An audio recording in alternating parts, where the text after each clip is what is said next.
Hi, this is Eric from Gamers Table. Today we're going to do a broad overview of Fantasy Grounds Conan, and we're going to set it up as a new campaign. I'll walk you through the step-by-step how to do that, and then once we get into the program, I will go over the tabletop itself, just as uh, a top-down level from what each individual piece on the tabletop is. I will do future videos where I take a deeper dive into the individual functions of the Fantasy Grounds Conan. But for right now, this is just a beginner's level how to access things, how to get into the program, and then what you're looking at. I will be doing this specifically for the Conan tabletop, although a lot of the things apply for other Fantasy Ground properties. So if you're familiar with Fantasy Grounds and have run campaigns in other game systems, a lot of this stuff will be redundant. But there will be some things specifically for Conan. So if you feel free to just continue to view this. But just know that future videos will actually go into the individual pieces. But this is going to be the longest one of the set, because this is just going to be the broad view of everything. All right, so to get started, what you're looking at here is when you load Fantasy Grounds, this is what the first thing you're going to see. And just to kind of go over what you're looking at here, obviously you have your exit program button, which is your X.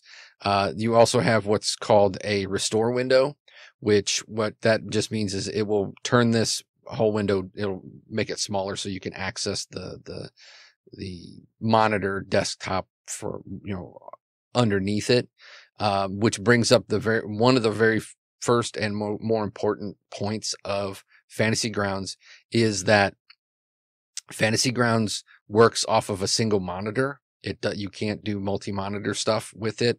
There are workarounds, which we will go over briefly in this video, and then we'll hammer home in subsequent videos.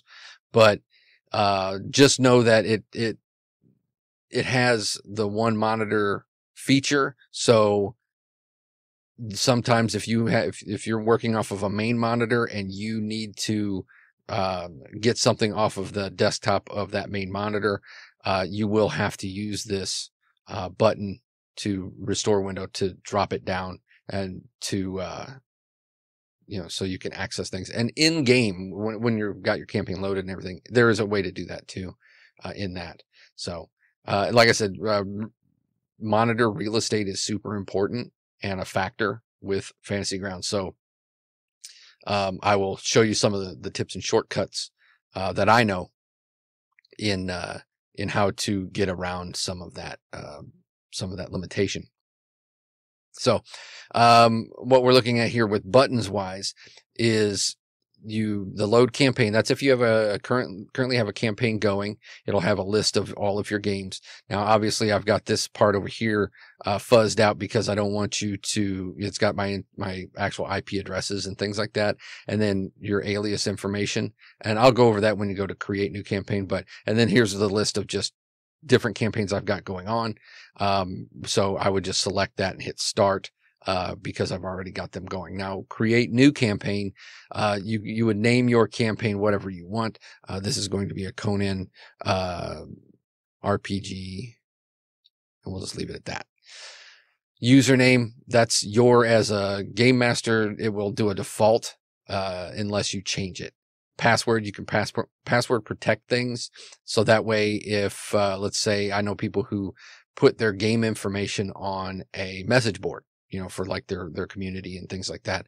And so, they'll send the individual players the password. So that way, not just some random schmo gets on and starts messing with their game.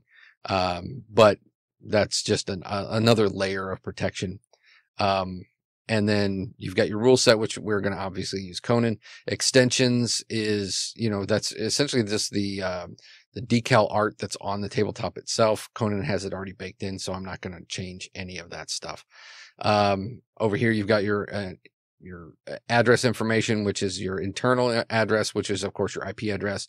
External, you would click the button there to retrieve the external IP address. That's what you would give to your players when they click this join game, and I'll go over that in just a second. But that it'll give you an IP address. That is the address that you give your players to join your game.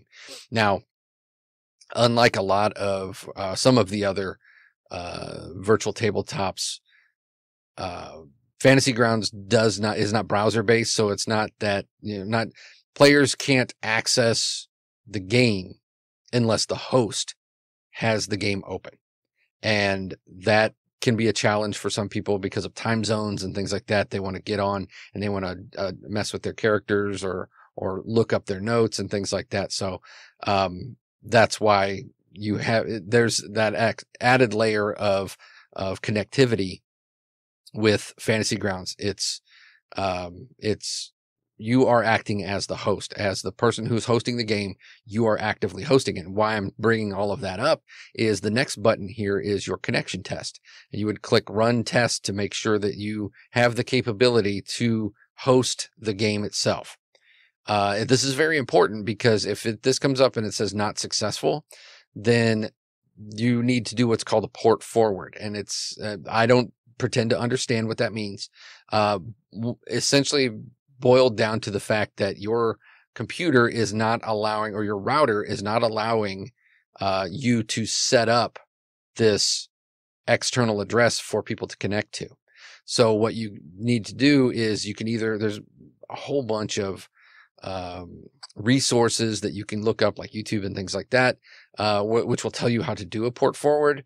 What I've found is more times than not, it's your firewall that's preventing Fantasy Grounds from doing this. So if you enable Fantasy Grounds to act through your firewall, just giving it permission, that usually will give you a successful rating on your connection test. If it still doesn't, then you may have other problems.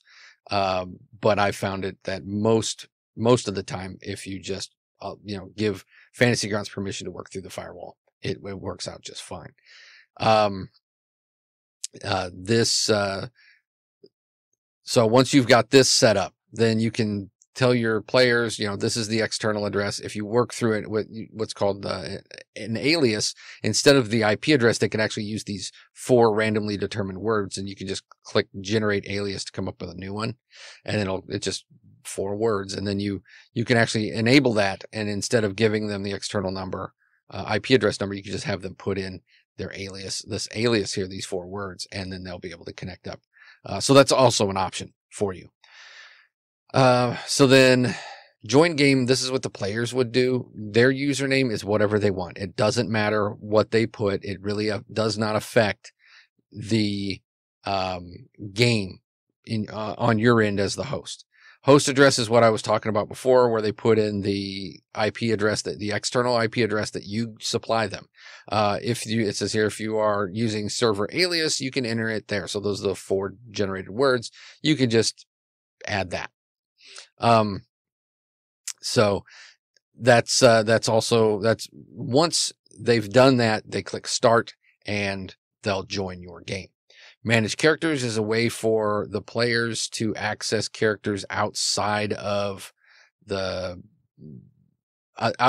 game being open. Like I said before, if the host isn't logged on, doesn't have the game going, they don't have access to their characters and notes and things like that. So this is a way for them to actually look at their characters outside of the game being open. They can't edit them, but they can view them. So that way, if they're going to do like a level up or whatever, they can actually look and see what they have, work it out, externally from Fantasy Grounds. So then the next time they log on, they can just plug in what changes they need to make and things like that. Check for updates is just that. It's checking for updates for Fantasy Grounds. If you have the updater already enabled, it'll change colors. It'll change to a different color, like more of a red color, to let you know that, hey, there's an update. You just need to click this. Settings is your overall settings for Fantasy Grounds. I'm not going to get into all of that. and then your start button. So what we're doing now is we're doing this create new campaign.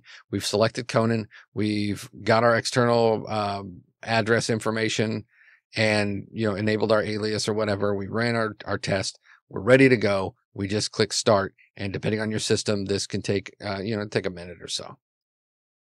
So what you're looking at here is the campaign setup. Now this will load every time you load it up. It will do this unless you deactivate it by pressing this button, which I normally do because I don't want that popping up every time. But this is some valuable information. It's got the user manual for Fantasy Grounds, any wiki user guides, and then the forums are very helpful. You can go next, which is your data modules. This is activating your data modules. I will show you how to do this outside of the campaign setup, but you can do it directly from here. So there's the modules, there's the token modules. You can always go here to get free tokens. You can always go here, like to buy tokens, and then your modules to open up what you've already purchased, or to activate ones that are already in the system. That's very important. Both the data modules and the token modules, I will show you how to open those up to make sure that you and your players have access to what you want.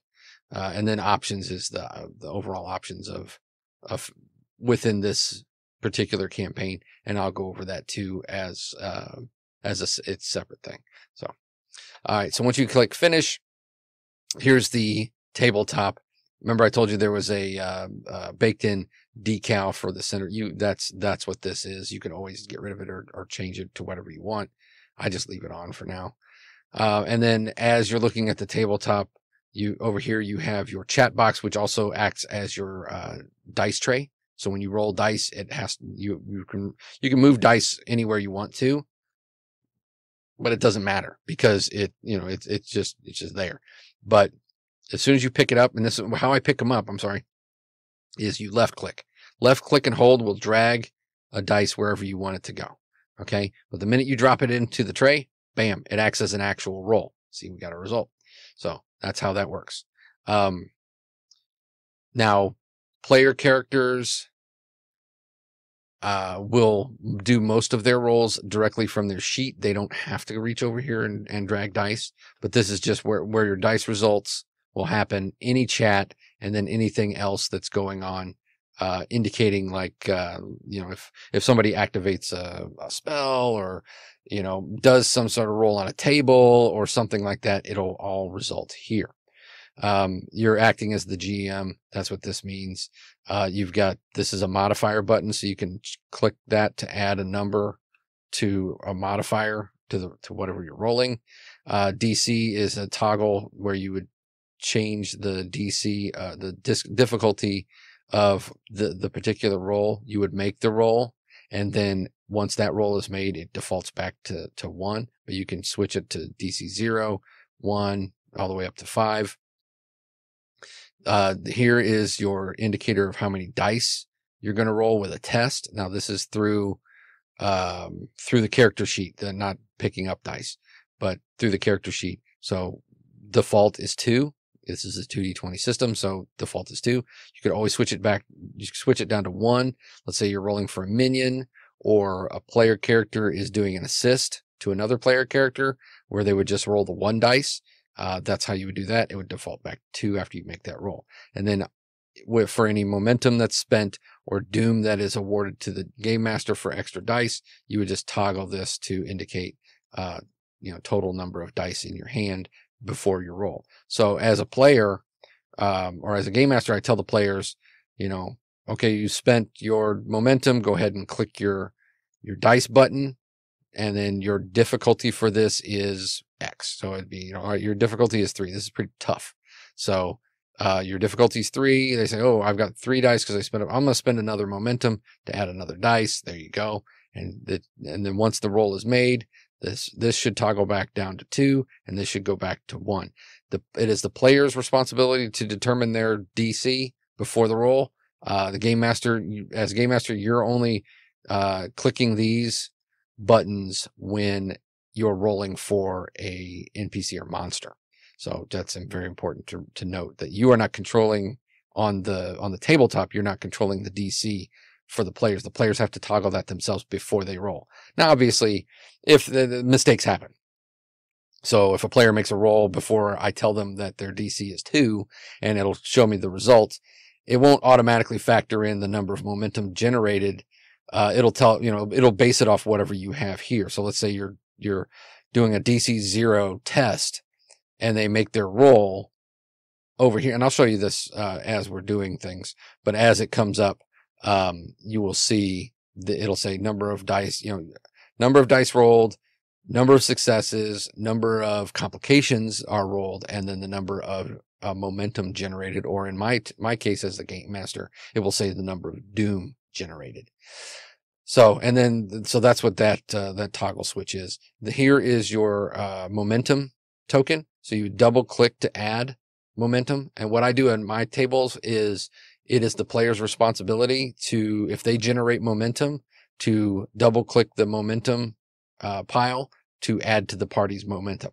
I remind them, but it's still there. I make it it's a task that they do because they generated, they're awarding it, or they were awarded it. So, it gives them, it's a little bit less of a step for me, and it gives them a little bit more freedom to kind of do, add some stuff to the game. You can keep adding all the way up to 6. And then as you spend momentum, and this works the same way for Doom, you double click, like let's say the player awards me a Doom, so because they want to do a reaction, and they say, okay, well, I'm going to do a reaction, so I'm going to award you a Doom so I can get a reaction. That I would double click that, and that would increase my Doom pile. To spend these, you just click, drag, drop, and that it indicates that momentum has been spent. Do the same thing for Doom, has been spent. And so that way you can scroll up your chat to make sure that, how many momentum were spent and things like that. It makes it very easy because your pool keeps constant track of what your Doom pool and your momentum pools are. So you've got the number right there. It's easy for everybody to see. And then you've got your dice, the D20 and the D6 for individual rolls. That sometimes I'll make that, if it's just, I'm going to roll a random D20, but for the most part, all of your rolls are going to be made from a table or from a character sheet. As a game master, your foes or your NPCs, you're actually going to have to use the dice down here for the D20 rolls, not for the damage rolls. And I'll show you that too. But just to kind of give you a overview of how the dice work is you left click to grab it. And then if it's, let's say you're rolling 2 D20, you would then right click as you're holding the left button down, you right click, and then that will give you 2. And you can keep doing this well beyond the normal 5 that is maximum allowed for Conan, because that's just something that's in Fantasy Grounds itself. So you can, well, let's roll that up. Bam. So there you go. That's all of those dice, the results. And then it goes back down to just the 1. You can do that with the D6s as well. So that's just how you do that. Just like I said, click, hold with left click, and then right click will start adding dice for every click that you make. For the most part, you're only going to be doing like 2. You're going to roll, and it'll tell you the results. Bam. And then you would cross-reference that to what your NPC or your monster has as their stat, and then their combat, focus and things like that. And we'll go over that when we go over foes, but that is the only way that the automation isn't baked in is through, for the game master anyway. Everything else for the players is pretty much ran directly from the character sheet. All right, so that's just what all of these things are. We're going to start with these buttons over here, but we're going to start at the bottom. And the reason I'm doing that is because library is the absolute most important thing that you need to do when you first load up this system, this tabletop. The first thing you have to do is click library. And the reason I say that is without doing what I'm about to do, you will have no game information on your tabletop until you do this. And I've done this where and this goes for players too. So as a game master, I'll have everything loaded and ready to go. players log on and I'm like, okay, let's start working on your characters. Let's start building, this and that. Do you see this? No. Well, do you see that? No. What that means is the very first step is they need to click modules and need to activate what's here. Now, as a game master, you're going to have a much bigger list than the person who is the player. And the reason being is as the game master, you can control what the players have access to. Now, for right now, we're going to load up the Conan core rulebook, right? That'll give me access to everything within the core rulebook.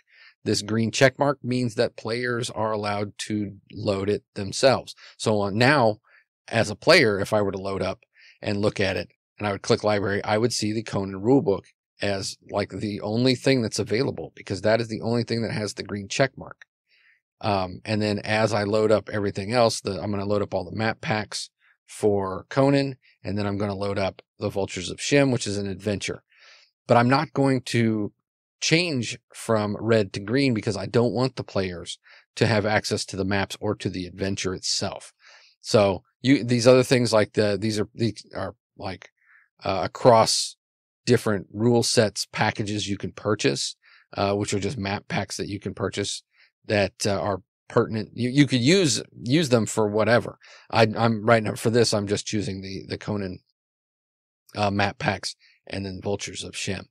Once you've clicked and unloaded all of these and you've verified what you want, let's say for whatever reason you want to give the players access to these maps, you just click the red box or the red hex there and turn green. Now the players can load it on their data module activation. So once you have those loaded, then you can close that out. And if you look, before this was empty. Now this is full. This tells you that you have all of this content is now available to you and should be baked into whatever you have here on the right. Now, if you look at the top, you can actually sort how these icons are. As for GM, if that would be primarily what the GMs use. Players, it'll be primarily what the players use. Create a PC would be primarily just for generating a PC. And then all is all. I usually live at all. That's where I'm usually, because I want access to everything.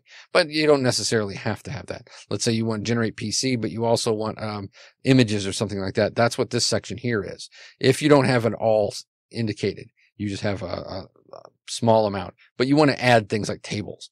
You would just click that and it would just add tables to your list. Notes, I want to add that to my list. So that's just an option you can do. You can tailor all of these buttons here to whatever preference you want.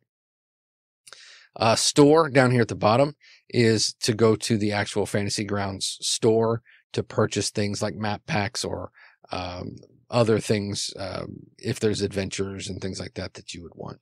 Export is to export information, any of this information, which we're not going to go into too much detail there. Just know that you can click export and then you can export some of this stuff to other files, to just wherever you want it to go. I generally don't mess with that.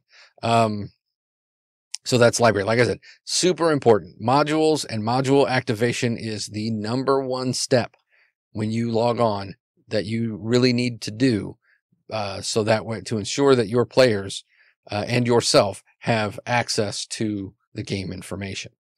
The next step up is your tokens, and tokens is the things that you're going to use on maps and things like that.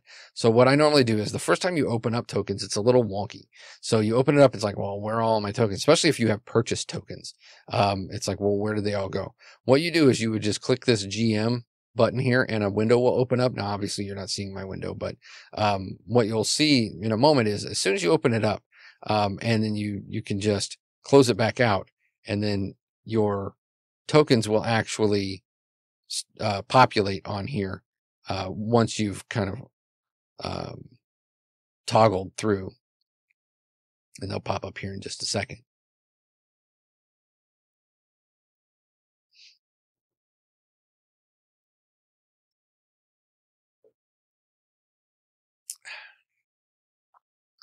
So like I said, once they popped up and once I went into my GM folder and then closed it out, it toggles it so that way you can see. Now shared is much the same way. It opens up another window and you can see you'll see like all of these bags are actually folders, yeah, within the bigger folder of tokens for Fantasy Grounds. Now anything with a little face here, those are things that the player characters I've put in my shared file, so that way players are able to open them up. So when they open up their tokens button, they should see anything that has a little face here. And what that means is I have access to like the animals. So all my animals here, and these are things that I've purchased.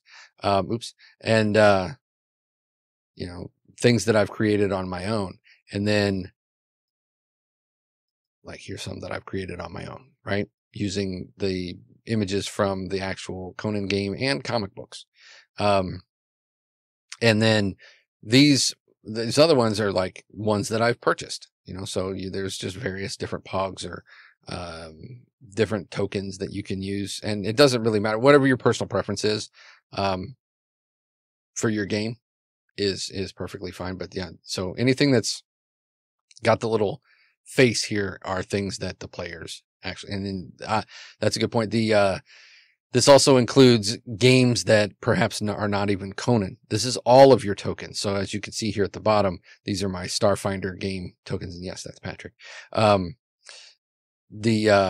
So, you know, maybe a Starfinder or, you know, what some other game token you think would be appropriate for a Conan game. Yeah, you have access to it all across. These are all of yours. Modules is, like I said before, this is something that you would give access to, not only yourself, your own stuff, but also you could give access to the players. So if you say, you know what, anything in Saints and Heroes here, I'm going to say that's fair game for the players to pick. You just click that and make sure. So that way they can get on there and look at them. Another good one to do is to make sure your monster tokens are unloaded. These are ones that are already in Fantasy Grounds, and at the very base, you should at least have the letter tokens open. So that way, if you don't have tokens or you don't particularly care to play with tokens, you could always use letters to represent whatever monsters or heroes or whatever you want. So once you've got the token modules activated, then that's good. Store is to purchase some of these purchased products. So that's tokens. Next thing going up the list is your list of talents. Now this is the talents in the game. Now the way that they break down talents in Conan is by the ability score, which is nice. And then they also have some that are others, or they have like Ancient Bloodlines and other. They also have Homeland, so, and Fortune ones. So you could also create your own if you want to. And that's for the rest of these buttons, that's kind of true for all of them. You can set it for all. You can do the group all, and it tells you from all sources. And then you can like filter some of these. But if you click new, there's nothing there. And that's a good spot to put ones that you create for yourself. And then the reason I say that is, for right now, we're working directly from the Conan core rule book. And let's say you wanted to add a talent that is in Conan the Thief, which is not available just as of this recording. But, you know, it's like you want to put it in there until you get the whatever. Or you want to make up your own. You can certainly do that. And the way you do that is down here, you've got this little brown button that says edit list. You click that and it opens up the add item. You would click that. And then now you can make up your own talent, whatever name it is, the associated skill involved, any prerequisites involved, what current rank, all that stuff, and then a brief description of what it is. Once you've finished with editing that, then you would click this little lock to lock it, to make sure that whatever you put in here isn't accidentally like changed if you drop a hammer or something on your keyboard or whatever. And then here you have this little shield, and this, for the most part, any of the remaining examples that I'm giving of the other buttons, this little shield is what you're going to use to drag and drop it to different things. So let's say maybe I decided I didn't want this new talent. You can drag it from here too. Let's say you made a mistake. You're like, oh, you duplicated something you didn't necessarily want to. You can click edit list and then it'll be delete item. You click it once. It says, hey, are you sure? Yes. And you can stop editing. So that's how you do that. Now I'm just going to open up like Agile. I'm going to open up Agile. Okay. So that tells you, like I said before, that gives you all the information. You can actually edit anything that's already in here. If you want to. So, and then you would be able to drag and drop Agile to wherever you want.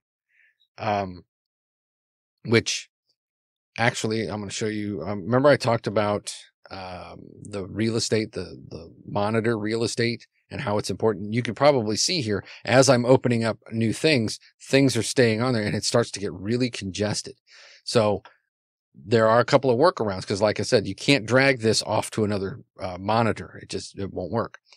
So there's a couple of workarounds. The first workaround is just to minimize whatever it is. Let's say you want to reference Agile later on, or let's say it's an image, a map or something. You want to reference it later, but you don't necessarily want to make it a permanent thing that you're going to like toggle quite frequently. What you do is whatever it is that you're on, you right click. You're going to get some of these options. Now you can share this. Let's say for whatever reason, whatever you're on isn't shared with your players.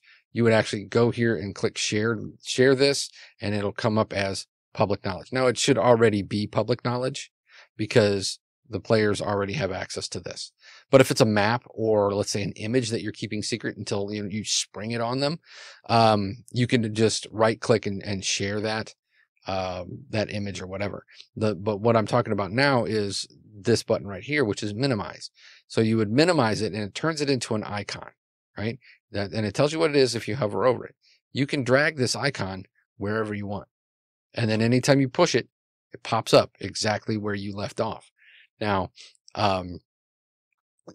to turn it back into an icon, you would have to right click, minimize again. Now, if it's something that you're going to want to, it's like, okay, I've already clicked this 3 times. It's obvious that I'm going to need it more, to do this back and forth stuff over and over again. Well, the work around that is you can look down here. You've got these little boxes 1 through 12.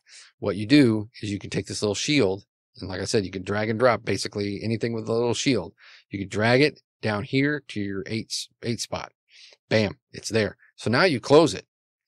And anytime you want to look up Agile, instead of having the icon on your desktop, you just click down here. Bam, opens it right up. This is very handy down here for quick reference stuff. That is stuff that you're going to reference frequently. And I'll show you more of what that means here in a little bit when I get to tables.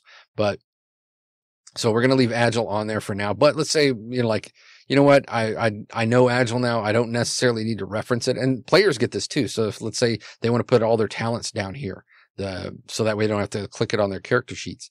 That's perfectly fine. They can keep that down there if they want to. Character sheets are pretty intuitive, so you really don't need that, because basically everything on the character sheet is clickable to open up, so you wouldn't really need it. But yeah, some people like it. So let's say that you're done with Agile down here, and you're like, well, I don't really need it down here anymore. You right click that.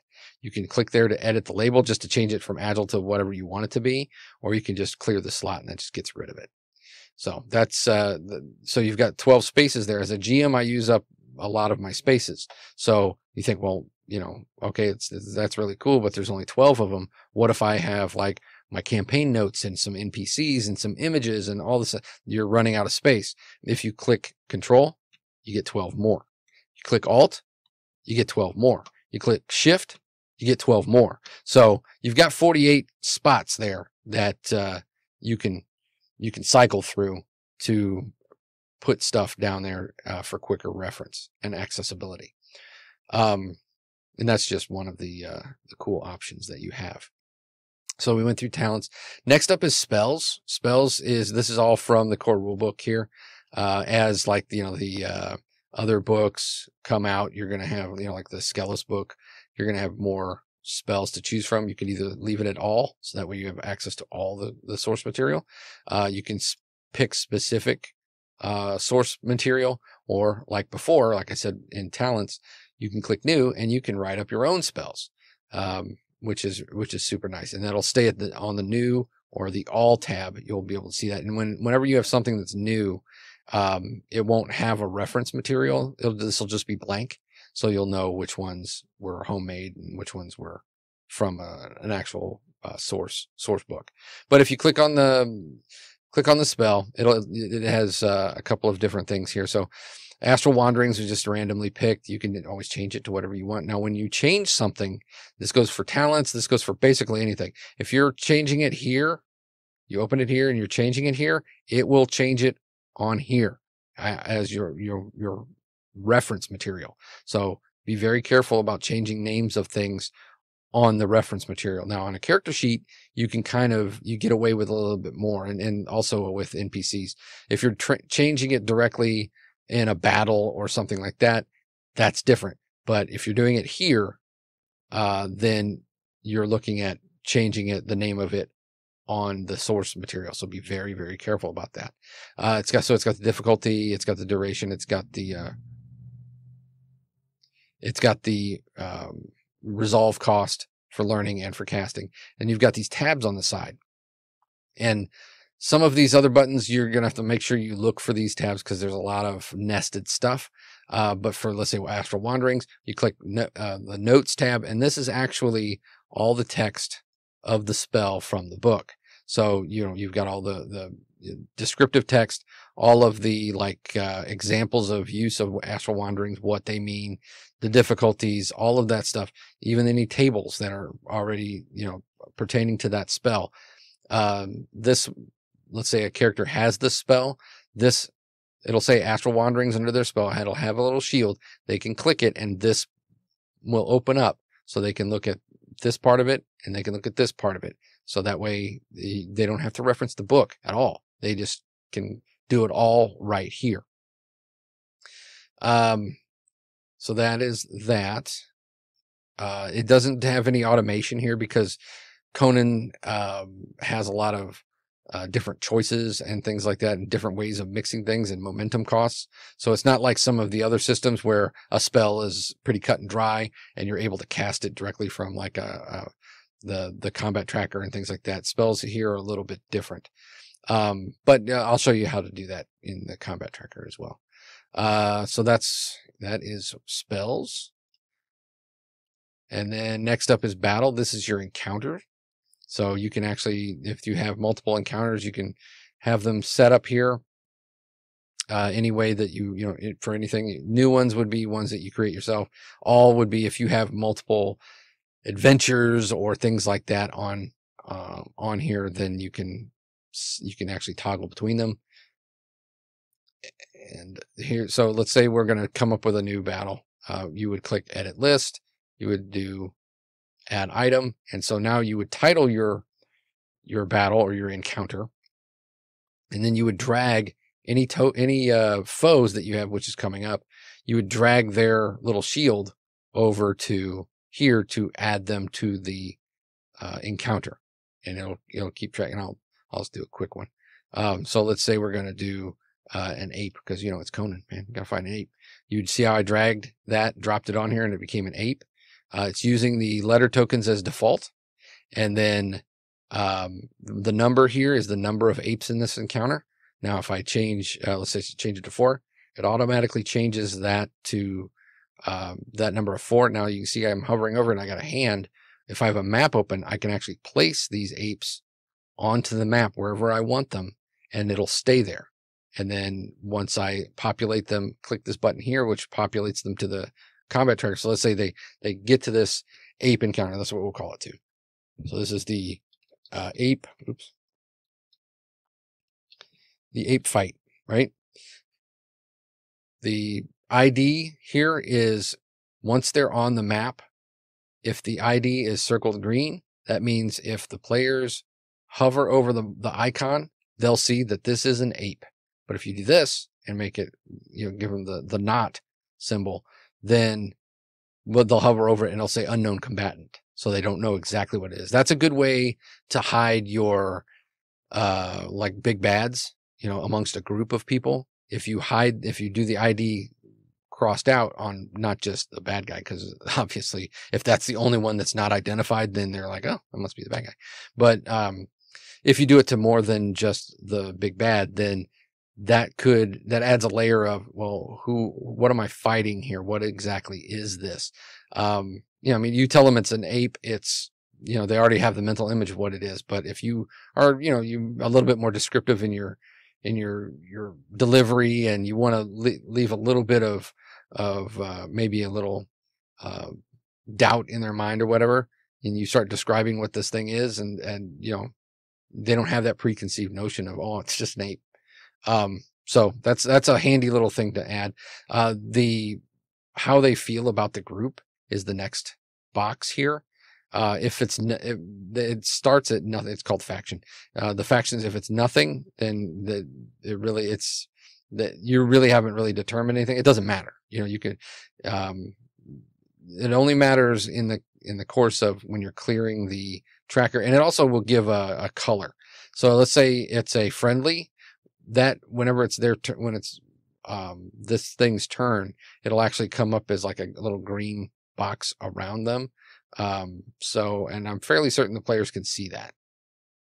So if you want them to know that, hey, this is a friendly, it'll glow green. If you say, hey, this is somebody who just really doesn't care, they're neutral, it'll glow yellow. It'll glow red if it's a hostile. So if you want to leave it at nothing, then they don't know. And then you can always open up, and this is coming from foes. It'll open up what this is. Now, if you change the name here, remember I told you, if you unlock it and you change the name here from ape to whatever, it will change it on your foe's master list. So be very careful about that. But if you change it on here, as long as this is unlocked, if you change it on here, it will not change it here. And it will just be that on your combat tracker and on the map, it will come up as whatever you type here.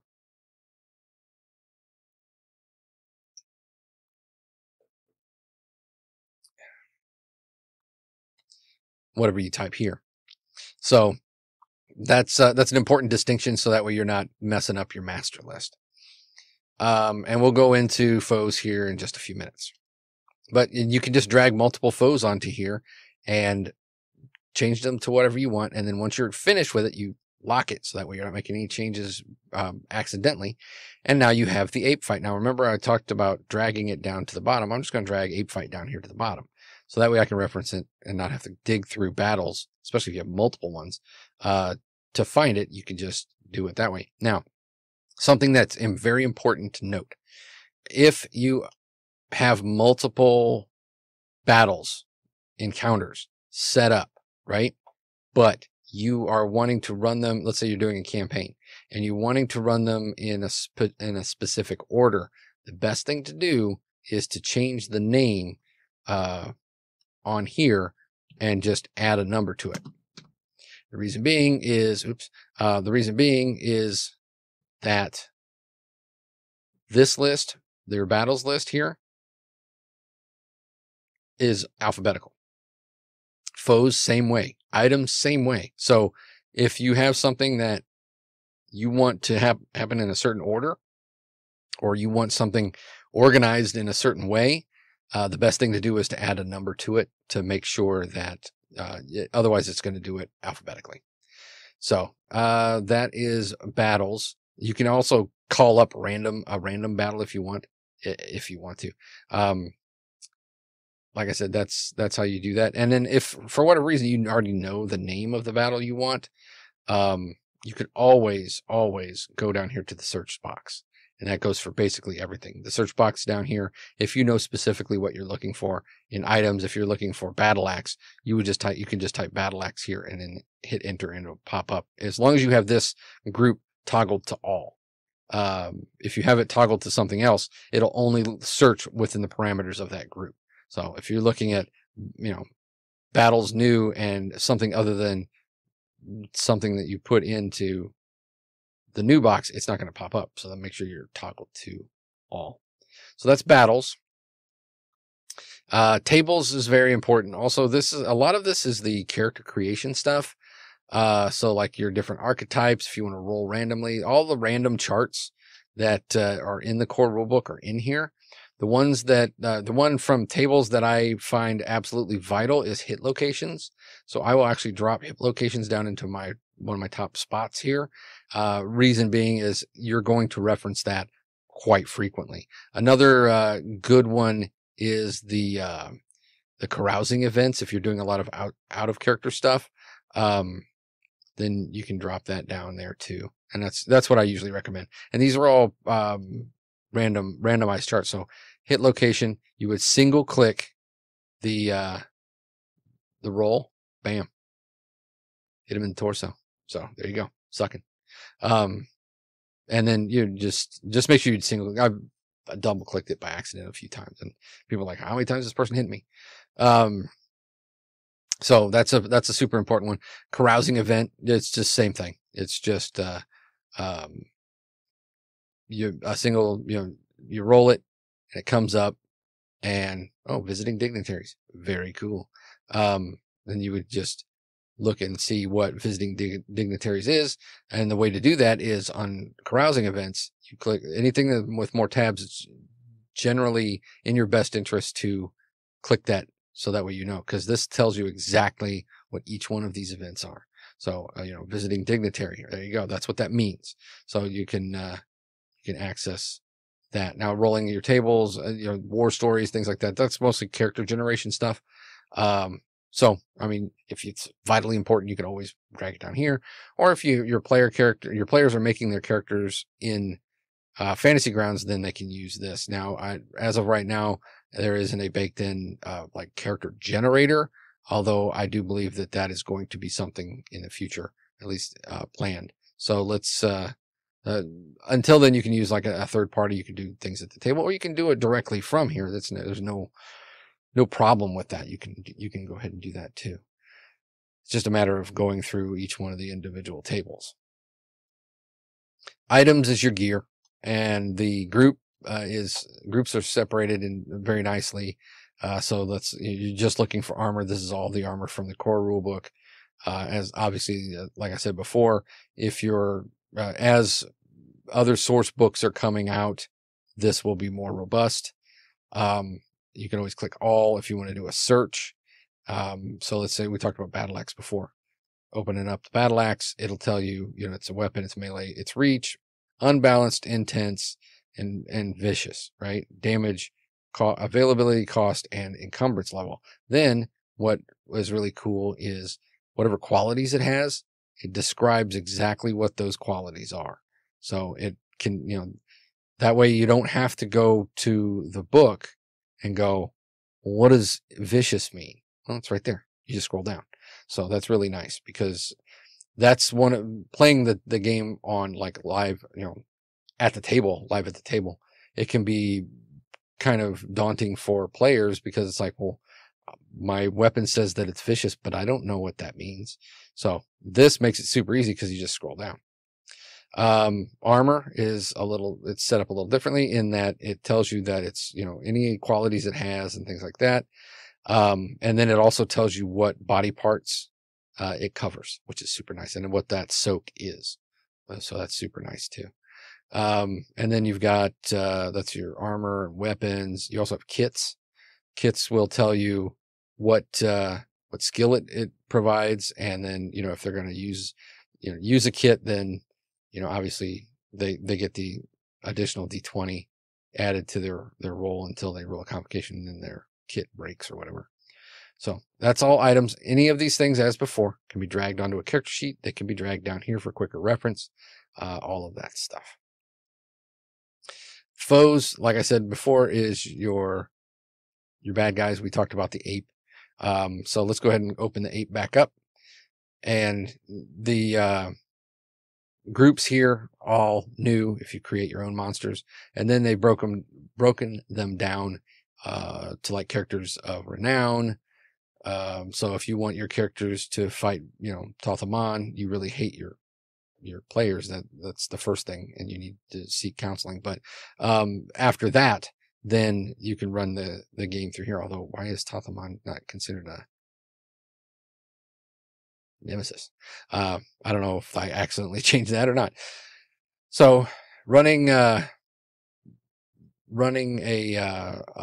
monster or NPC from in this, you would call them up, characters of renown, monsters, foes, mortal foes, otherworldly, horrors, wild beasts. Those are all from the main rulebook. And then you've got the vultures of Shin, which are the NPCs and some of the like guards and stuff like that from that adventure Vultures of Shem.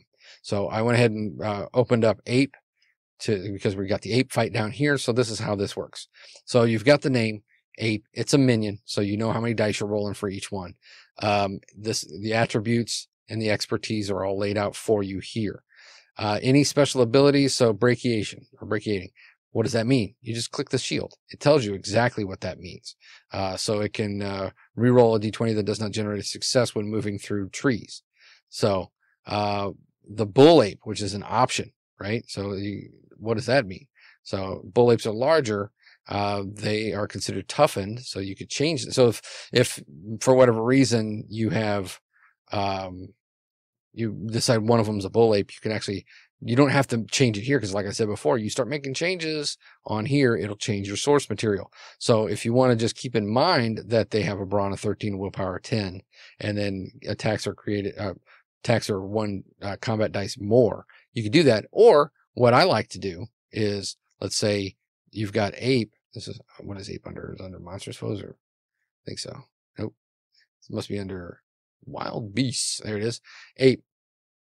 So that's this, right? What I like to do is, let's say I want to make a bull ape, but I don't want to do all this, what's its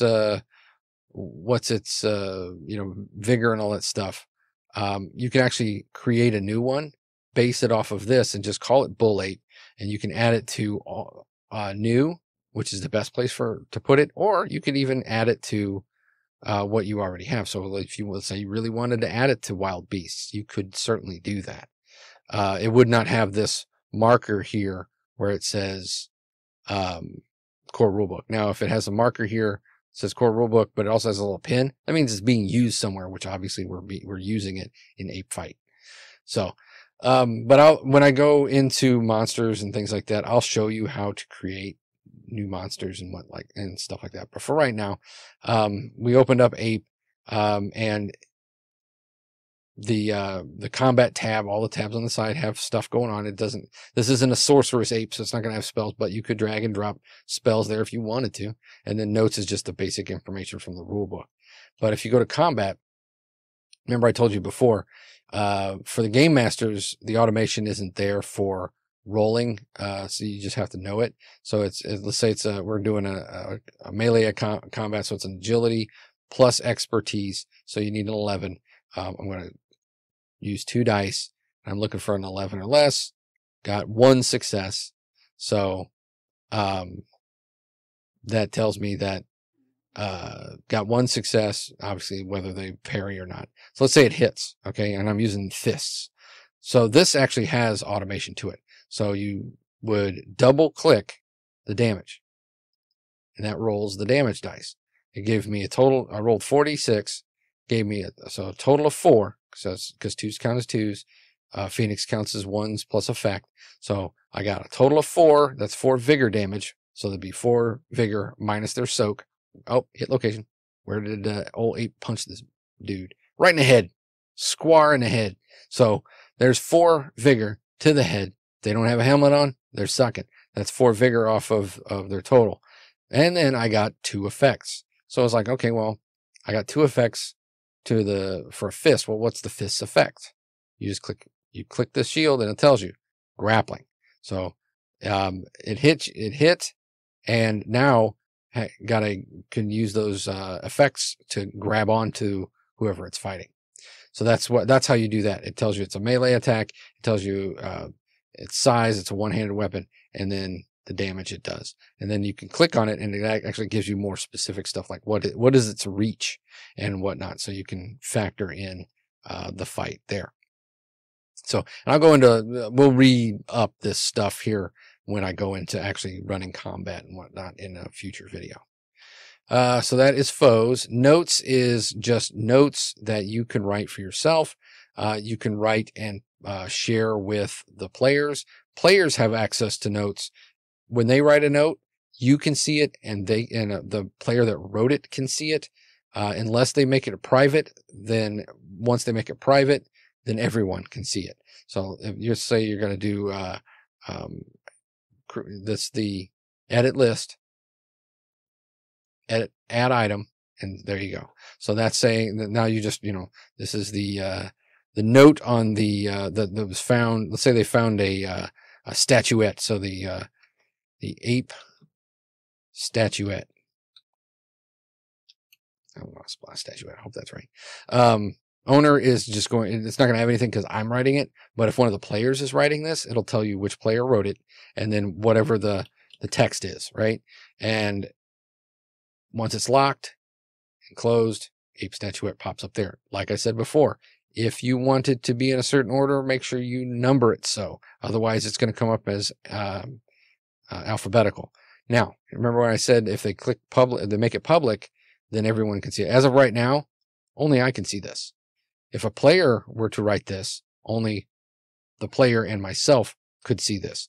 But if the player or myself clicks public, you got to make sure you unlock. That's very important. Sometimes I'm like, why isn't this working? It's because I didn't unlock it. You click public, and now this little P appears. That means everybody can see it, player and GM. And then you can just lock it so you don't make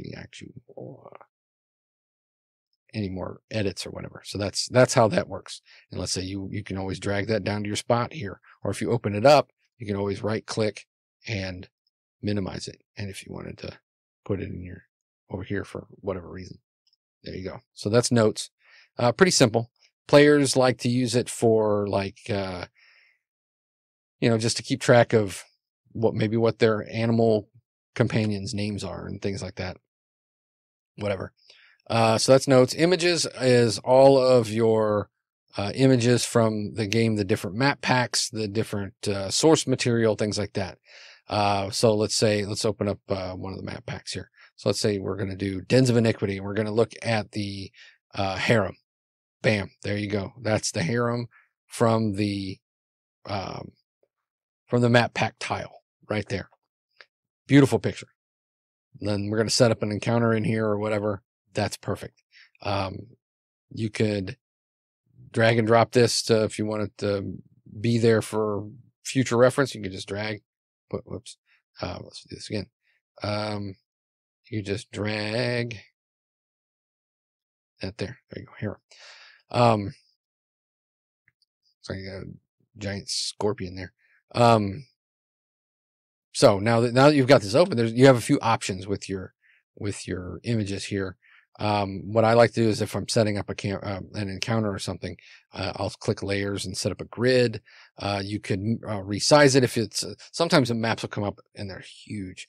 So you might want to resize it and go to like a small size. So that way it's a little bit more manageable. Or let's say you want to resize it, you want to go back to the original size. There you go.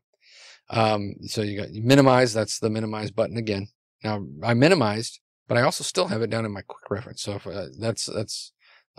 if you put it down here in your quick reference, you don't lose the option of minimizing. Down here, you've got drawing. So if you want to draw a inner drawing mode, your cursor actually turns into a quill. You can draw on here if you want to. I'm not sure what that is. Then right click if you want to exit drawing mode, or if you want to clear the drawing, you can do that. Selection modes, you can either do a token select mode or a token target mode. That is on this map. You can just select certain tokens and things like that. I'm going to exit drawing mode there. And then you've got sharing. So when you first open up a map, the players can't see it. So once you've got it all set up and ready to go, then you're going to want to click sharing, and then you're going to click share the sheet, and that'll share it to all of your players, and you'll see their little the player character portraits will pop up here once they've logged on and everything and started up their characters, and you'll see those portraits down here in miniature to indicate which player characters or which players can see this. So that'd be sharing the sheet to all the players. Then you've got pointers, which is nice. It's not necessarily needed in Conan, but you can draw cones and things like that too. And we'll go over that a little bit more when we're talking about doing the fights and stuff. So, so that's images. You could always add your own, and you can go to a folder, this button here, that'll open up your internal images folder, which you can put whatever you want into those folders, and it'll come up under new. And then you can also go to the store to purchase map packs and stuff like that. Now, specific to Conan, and this is pretty cool. You can go here where it says core rulebook GM screen. You click that, and it's got all 4 screens of your GM screen the normal GM screen.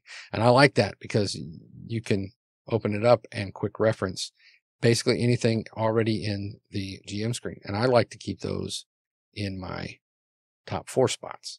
1, 2, 3, and 4. So that way I can always quick reference. Now, if there's also the core rulebook has the, oops, I didn't mean to copy. That's the map from the core rulebook. If you want to have that under quick reference, that you can certainly do that. I prefer to keep it under quick reference just because if I'm talking about, if most of your people that are playing, unless they're, they have a pretty good knowledge of Conan, which I've found not a lot of my players do. Not to the level of, I know that Nemedia is north of Ophir, or where is Belverus. So in that case, keeping the map available quickly, so that way I can reference it, whatever, the Carpash Mountains or whatever, I can quickly open it up and look. And if you have this shared, you can say, look at Corinthia, south of Corinthia is the Carpash Mountains, blah, blah, blah, blah, blah. So that's nice for me to have available. So that's the world map. And we talked about the GM screens, and then the maps, the map packs and whatnot. And Vultures of Shem, I'll show you that. You open that up and it has things like, here's the ambush. That's the picture from the actual adventure. If you want to share that, it's like, okay, and then now battle started and here's the ambush and this is what it looks like. You can do that. Or, like an NPC, there's Nefrit, that level of, just sharing images. So that way to enhance the game itself. Story this is your campaign, right? This is and notice how I said before, everything's numbered, and that's because this is Vultures of Shem. That's so that way you can keep things in, chronological order as opposed to alphabetical order. So, and then with, let's say you wanted new, let's say you want to start your own, you can do that. You can even name it up here. So we can edit groups and we can add our own group. We can call it the new Conan adventure, right? Okay. And then once you've clicked that to stop editing, now it's there. There's nothing there, but that way you can sort your own stuff and not have to be bogged down with all this other stuff. You would click edit list, add item, and then you can start by doing the first scene or whatever, it's going to be 1.0 scene. I have a problem with capitalizing. Scene 1, right? And then you would just click here to enter text. Now the cool thing, and I'll go into that a little bit more detail here, but is you can actually drag and drop stuff directly from all these other sources onto here. So you could run your campaign strictly from story, and not have to open up all this other stuff. And like I said, we'll go into that on a later video. So there you go. Scene 1. And you can just drag and drop that if you want to, start there or whatever. When you call it up, there it is. And like I said, we'll go over that in much more detail here in a future video. That story. Heroes, this is your player characters. So to add a new player character, you would just click the add item and then a blank character sheet comes up and you would just fill in all of this stuff. And when we go over creating characters and things like that, I'll go into more detail about that. And the character sheet is very in depth. We'll go over that too. But like the one thing I did want to note is that, remember when I said that you can roll basically everything from the character sheet? This is what I'm talking about. So if you're setting your dice in hand is 3, DC 3, and I'm going to make a melee attack. This person is just a, has had no adjustments or anything like that. So experience, or expertise, I'm sorry. Expertise is, the added to the skill. Focus is, if you roll equal to or less, then it counts as 2 successes. But you double click the attack that you're making, right? Got 3 in hand. I'm looking for 3 successes, difficulty 3. It got 0 successes, 0 complications, and 0 doom generated with a target 7, focus 0. So it automatically determines these things for you. So that way, if you were to have succeeded, then on the combat tab here, whatever attacks you have down at the, whatever weapons you have, you would double click the damage and it would apply it. So, like I said, we'll go over that when we do character creation, and certainly when we go over combat. So I'm going to leave this up just so that way when we come on to do create the player characters, there's already one up there, although it doesn't really matter because we're going to create multiple player characters for this just to kind of go over it and have things available. But that's what hero selection is. And for the players, when they log on, they can open up heroes, and if they don't already have something assigned to them, they'll see the heroes that are unassigned and they can just select one, or they can create their own. Okay, and up here at the top, going from top to bottom track is the combat tracker. This is where you're going to be running all of your combat. You can do it on the map too, but for the game master, the best way to do it is through the combat tracker. We'll go through all of this in depth in a future video, because this is the bread and butter of your encounters and fighting and stuff like that. So just know that this is the menu. You can actually clear. You click delete from tracker. Remember what I talked about? You have friendly, neutral, and hostile. If you click delete for only foes, that's just going to click those that are hostile. You click all non-friendly, it'll get rid of everything that's not considered either PC or friendly if you haven't designated them. So beyond that, we're going to go into this one way more detail, so no sense in really focusing too much time on it. Color is just changing the color of your dice. So if you want to add a little blue hue to it, every time you click it, it'll like take it up a notch. This is smaller notches to bigger notches. And then if you want, you just, there we go. A little bit more red there. There we go. And this here changes the text from white to black. You can make it lighter, darker, all that stuff. And just, that's just a little something to, personalize and if you show dice rolls, it'll show up here on the left. And that comes in under preferences, which is the next button. You've got, I usually leave the preferences kind of completely open, or just not open. I don't change a lot of the options here just because it doesn't really mean much to me. But there are a few that I do change, like show GM rolls. I always show my GM rolls because I want the players to react to what I roll. There's a dice tower. I don't like it, but some players like it, or some, and it actually comes up in the bottom corner. You can't really see it because of my picture, but it's a little dice tower that they can drop the dice into, as opposed to dropping it onto the chat screen, which I really don't care for. It doesn't matter to me. NPC numbering is a good one, because let's say you have a mob of however many bad guys, but you haven't revealed all of them. If you have NPC numbering as off, then what happens is when the players hover over a specific token, it'll say like Brigand 4. And if that's the only brigand they see, it's like, well, I know there's 3 others. So if you turn that off, it won't tell them. It won't give a number. Some of this other stuff I don't really care about.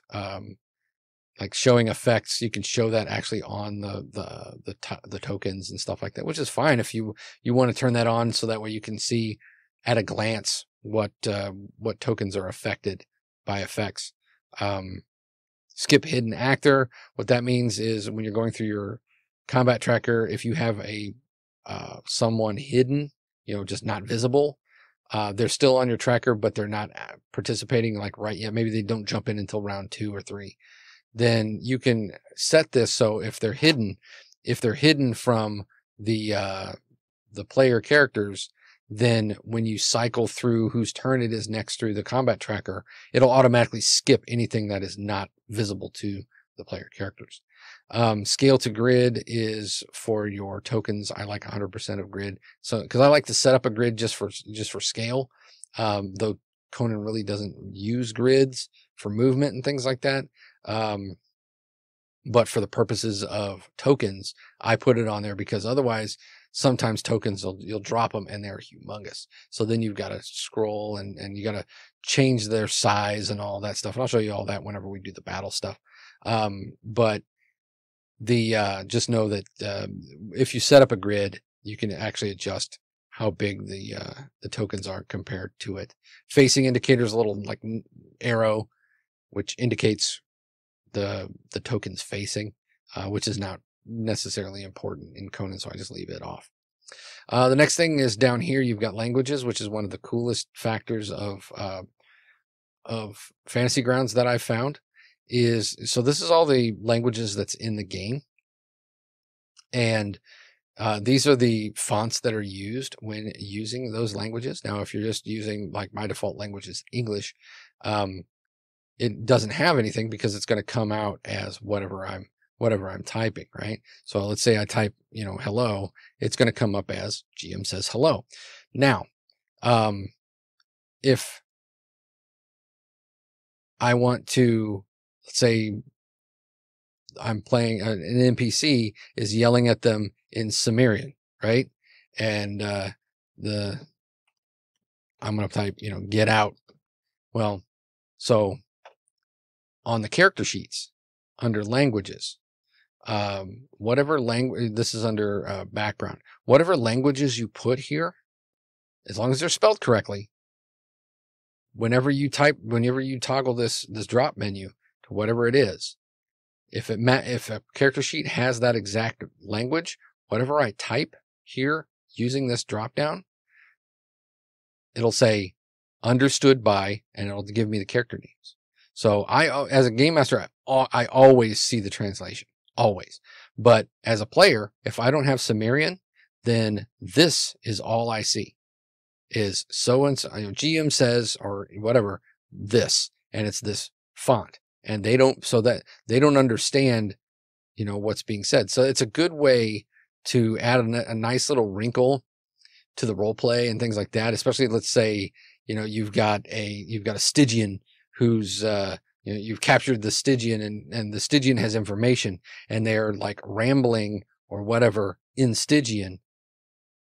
And maybe the only person that speaks Stygian is maybe your thief with maybe not a lot of scruples, So then the thief could filter that information to the other player characters, and it can be done without worry of meta knowledge. The other players, you can't just be like, oh, come on, you got to tell us what he really said. Don't tell us this crap don't lie to us, blah, blah, blah. That takes that completely away. And I love that because that adds a little bit of doubt, a little bit of intrigue into the game. And it's indicative of most Fantasy Grounds tabletops that I've found has this little quirk to it, and I love it. So that's one of the things that you can do. So like I said, it's got all the different languages. You can add your own languages. Let's say like ancient, let's say Atlantean. Atlantean's not on here. You could always add Atlantean, and to do so, you would just click, edit, add, and you can change Atlantean as long as it's spelled correctly. And then you choose one of these 3 fonts to use. Now, I mean, obviously it doesn't matter. They don't have to all be different, and they're not. There's only 3. So you would choose one of them. And then once you do that, Atlantean pops up, it's there. And then you would, stop editing. And then you could, on your drop-down menu, you should have Atlantean now. And now if a player character has Atlantean, which in the Age of Conan is a dead language, so nobody speaks it, So if an NPC utters something in actual Atlantean to a person who has only read Atlantean, it would be awfully weird, right? So, it's like, I'm here. Now it's stating it in Atlantean. GM says in Atlantean, I'm here, translation, understood by whoever would speak Atlantean. So definitely a cool little thing that I love about Fantasy Grounds. Currencies is you can set up your own currencies throughout the game. If you've got some, however you want to do it, whether it's by region or, gold piece, silver piece, all that stuff. All right. So, and then effects is just whatever effects are, can be affecting the player characters. There's not a whole lot to do with, in Conan to do with this. So it's not really, doesn't affect too much. And that is all the buttons. And I've gone through all of these. I've done the 12 spots and everything else. So, that, like I said, that's quite a lot of information, but it's very, very broad stroke. Just like I said, I'm going to do some subsequent videos where I'm digging deeper into this. So join me for those. I'd appreciate it if you would hit like if you like this, subscribe to this channel, because not only are we doing tutorials on the different on Conan, but also going to be doing some tutorials on other game system Fantasy Ground stuff, in addition to doing we do actual plays and things like that with various different systems. So thank you for joining me, and we'll talk to you again next time.